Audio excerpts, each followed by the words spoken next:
नमस्कार प्रेक्षकांनो, स्टार प्रवाहावरील लग्नानंतर होईलच प्रेम या मालिकेच्या आगामी भागात आपण पाहणार आहोत की व्हॅलेंटाईन डेच्या दिवशी पार्थ काव्यासाठी काव्यार्थ नावाचं मंगळसूत्र तिला गिफ्ट देतो आणि ते मंगळसूत्र पाहून काव्य ही अतिशय प्रेमाने पार्थकडे पाहू लागते. तर तिकडे आपण पाहतो जीवा आणि नंदिनी यांच्यातील देखील दुरावा मिटलेला असतो आणि दोघेही एकमेकांच्या जवळ येतात आणि जीवा हा नंदिनीला किस करतो. तर तिकडे आपण पाहतो पार्थ देखील काव्याला आपल्या जवळ घेतो आणि तो देखील काव्याला किस करतो. तर तिकडे आपण पाहतो रम्याचा अतिशय जळफाट होत असतो आणि वसुंधरा ही रम्याला बोलते, रम्या आता मला असं वाटतं की काव्य आणि पार्थ तसेच जीवा आणि नंदिनी या दोघांचे नाते अतिशय घट्ट झाले आहे.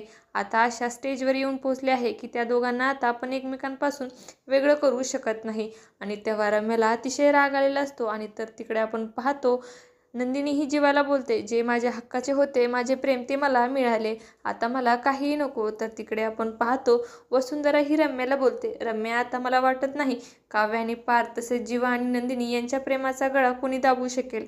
आणि तेव्हा रम्याला अतिशय राग येतो व ती वसुंधराला करते व तिचा गळा जोरात दाबते आणि बोलते, तर आता तुला त्रास होत आहे ना.